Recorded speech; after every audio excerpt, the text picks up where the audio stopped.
You know that we knock 'em down. Yeah, we know we knock 'em down. You know we knock 'em down. Knock 'em down. Knock 'em down. Knock 'em down. Knock 'em down. Knock 'em down. Knock 'em down. Knock 'em down. Yeah. Knock 'em down. Yeah.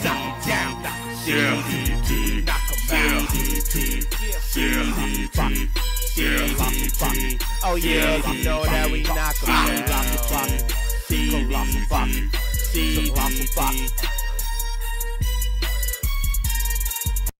What up, YouTube? It's your boy Big Cool coming to you from Colossal Boxing Talk with CJ. Oh yeah, it's your boy CJ Goodfella, aka Boxing Talk, coming back to you with another Colossal Boxing Talk video. And we here with Junior Middleweight contender Austin No Doubt Trout. How you doing today, champ? I'm doing good, man. I'm having a good Saturday. How about yourself? Hey, I'm doing good. Can't complain. I'm doing good. Can't complain at all. My first question is, how is it different training in Washington and from training in your hometown of New Mexico? And what's the atmosphere like? Is it more more tuned in since you can get away from your family and friends and get more focused on what you have to do with your upcoming fight? But that's definitely part of it. And I don't want to say I'm getting away from my family because, as if they're a huge distraction. But at the same time, I'm a full-time pops, you know what I'm saying? So my kids are very active, so I have to do a lot of picking up and dropping off when I should be resting or should be training. That's kind of one of the reasons why I head out to D.C. Another reason, one of the main reasons is the atmosphere that you talked about. You got a lot of elite fighters. Pretty much everybody in the gym can fight. Mm-hmm. And there's no scrubs hanging around the headbangers gym. And being around that type of atmosphere makes myself want and need to get better. I want to be one of the top cream of the crops, and if you have, in a sense, a friendly competition like that every day, where the cream rises, then, when it comes to fight time, I'll be more than ready to go. CJ, your question? How's the training with Barry Hunter? It's pretty dope, man. I can't lie. Barry Hunter, the chemistry we have is real cool. We picked up like as if we never stopped. I've always wanted to work with him since the amateurs, and I've had a relationship with Barry Hunter since I was an amateur, going to national tournaments and running into Lamar and Anthony. And actually, me and Anthony fought when we were like 14, 15 years old in junior golden gloves, and ever since then, we've been cool. So it was great working with Barry. I still work with my coach, Louis Burke, who comes up here to add to the camp. I'm very happy with the team I got. Okay. How did that fight or the amateur fight with Anthony go? Since you brought it up, who won? He won. He got it was a 3-2 split, I believe. But at the time, Anthony was knocking everybody out, and I was the only one that went the distance with him, and I gave him a decent fight. Well, that's good to know. My credit. My next question is, who have you been sparring with, in preparation for this fight? I got my man Abraham Hahn up here. I've also been sparring with Remo, with the boy Damon. I would like to get in with Lamar, but he just fought, so he's taking a little break in a sense. But everybody in the gym has got skills. Marcus Poe, he's an upcoming pro. Chinggis, my man, he's from Kazakhstan. He's an amateur actually, but the boy is strong as they come. Okay, that's good to see. They know that you've been getting some good work. CJ? Yeah. I have another question for you, Austin. If I gave you the option to fight Canelo, Alvarez, or Cotto in a rematch, which one would you take? I'd take the Canelo fight, absolutely. That's one of the monkeys that's on my back. It's cool working to get back towards. He gave me my first loss, and I've taken that pretty hard. I'm trying to revenge all my losses. So, even though Landy Lara had a wide win over myself, I still want that back. And I feel like the man that was in that ring that night didn't represent the talent and the skills that Austin Trout had. Don't get me wrong, Landy Lara, he's a beast. He does what he does good, but had I fought my fight, instead of trying to cater to him I think it would have been a better fight for me. So I'm looking to get my rematches for both of them. I can't sit there and claim that I'm the best in the division with these 2 losses on my back. So I'm working at being the best. That's my goal, and eventually, and I understand I got to work my way back to it, which is what I'm doing. But that's one of the goals I have at 154 pounds. Yeah, I had you winning versus Canelo straight up, man. I know 1,000 other brothers that had you winning also, just to give you a heads up. Yeah, I just feel like it too, man. I just wanted, when they announced the winner, one of the prayers I had to pray, it was a hard prayer to pray, was, Lord, let me take a defeat as if in the same manner that I would take my win. And that's what a humble, the best man won. I didn't believe it. I didn't believe he was the best man that night, but I didn't want to complain, and it seemed like it's still a loser. That's kind of where that came from. You represented yourself like a true champion, and as a fellow African American dude, I was so proud of you, dude. To be real, how you didn't go on a rant or a vicious rant. You just handled it the perfect way. Thank you. That means a lot to me. It really do, man. And I second that, man. I definitely think you won that fight, and I definitely think you deserve a rematch. I think you got a raw deal. Not to beat a dead horse, but you did get a raw deal on those scorecards. That was horrible, and that was unacceptable in my opinion. You should never have open scoring for any fight. I don't care if it's a title fight or a 4-rounder, because that just messes with a fighter's psyche. And a blind man can see that fight was closer than what they had the scorecard. So, that was just horrible. But my next question is to your current fight that you will be fighting May 9th on CBS on PBC. In watching film of Anthony Mundine, what are some of his strengths and weaknesses have you noticed that you plan on exploiting without, giving too much of your game plan away? Well, Anthony Mundine, he's been around the block. He's got experience. He knows how to fight. He likes to set traps. It seems like he feels like he's a older, bigger Floyd Mayweather with that whole shoulder roll thing. For me, I feel like we touch the body early, we can slow him down. What I have noticed is that he gasses out in the later rounds, whereas I get strong in the later rounds. So we're going to definitely try to exploit that. He got a quick right hand, he's got a quick jab, things that we got to get past. Okay, CJ, what's your next question? My next question for Austin is, are you interested in any of the young guns like Julian Williams, Andrade, Charlo twins, or they're not in your mind because they're still trying to prove themselves? No, I mean, in my opinion, they've all, in a sense, proved themselves, and they're all viable contenders, and I'm in the same boat as them. I don't feel like I'm higher or lower until I get that belt. I'm just a contender for the belt. So, I'm watching, definitely watching them. One of the Charlo brothers had a good win over Vanis Monterosi. Julian Williams just won against that Twinkle Fingers, who I really can't stand. He talks so much trash. I'm glad Julian got that W. Now we get the real fighters in there and get the phonies out.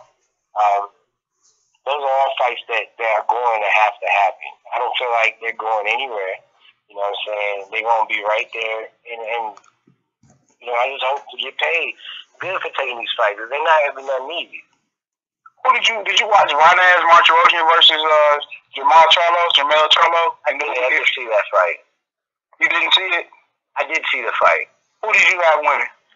Honestly, I thought that Jones had been called a draw. It was definitely close to what the scorecards had it. It was a good fight, and I think it would have been a different fight if the ref didn't tell Vanes to stop hitting him with low blows, which he wasn't. He was hitting him with good body shots, but he's telling him one more body shot, pretty much, I'm gonna take a point. But who knows what could have happened, woulda, coulda, shoulda. But I thought it was a close fight. I thought I scored it a draw. Definitely, it was definitely a close. Well, I don't think it was close. I don't know. Let me stop speaking because I forgot my scorecard. But I definitely gave it to Charlo. But I got a couple questions left.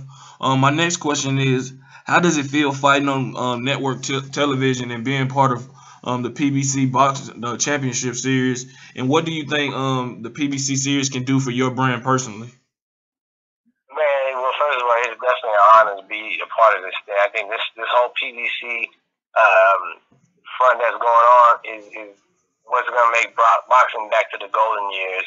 And I mean like the 70s and 80s where we had, you know, Sugar Ray Leonard, my man Ali. You know, these the greats fought on network TV.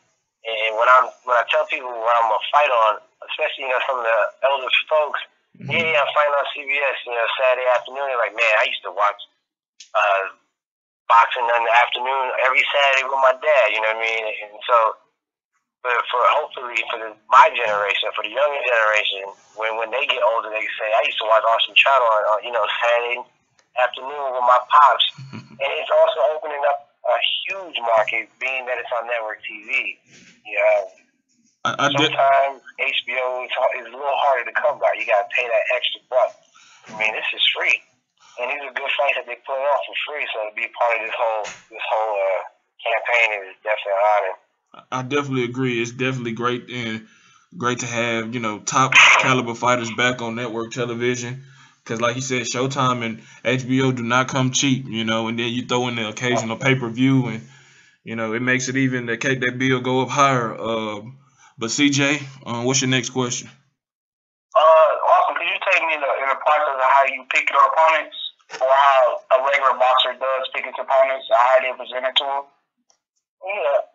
Al Heyman, who is my advisor and my manager, Bob Spagnola, they look around, they see what can do the most for a career.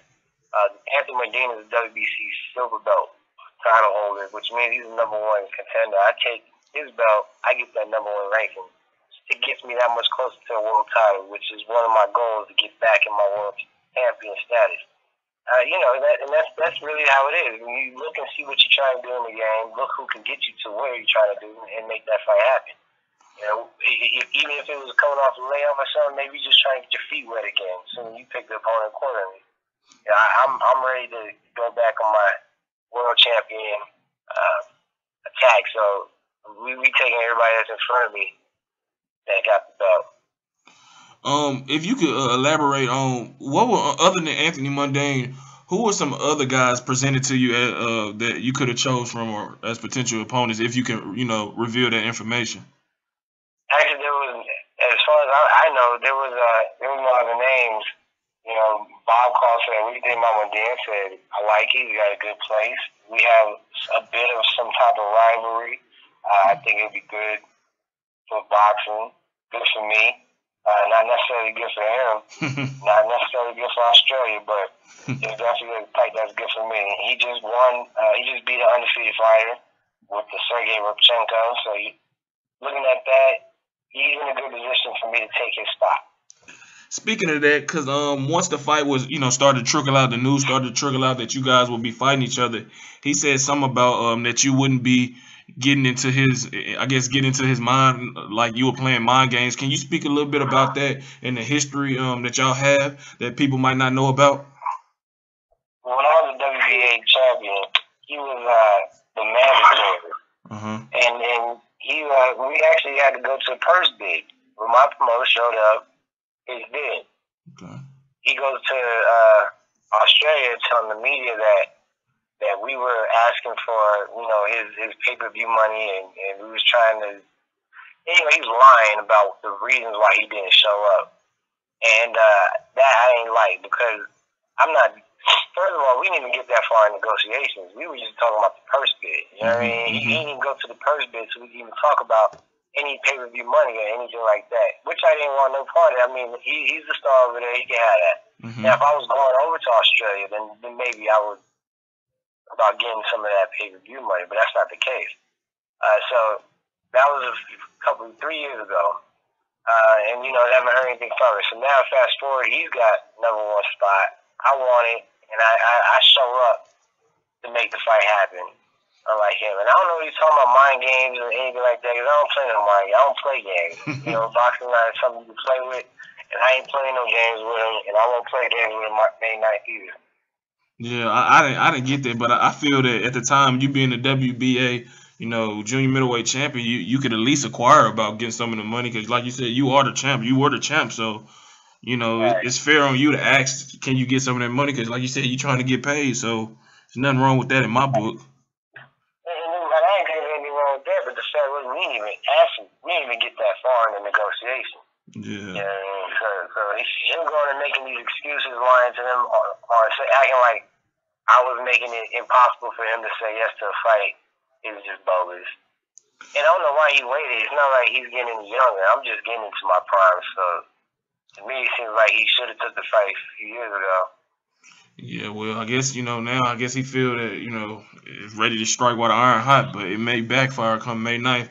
CJ, you got another question for Austin? Yeah, this is my last question for him. This is the $500 million question. Right? We all know I'm probably going to. Who do you have winning, Manny Pacquiao or Floyd Mayweather? I'm going with Money May. You know what I mean? I think Pacquiao's going to make it very interesting. Pacquiao's going to make Money May dig deep, but I think Mayweather's got a lot deeper to dig than Pacquiao does.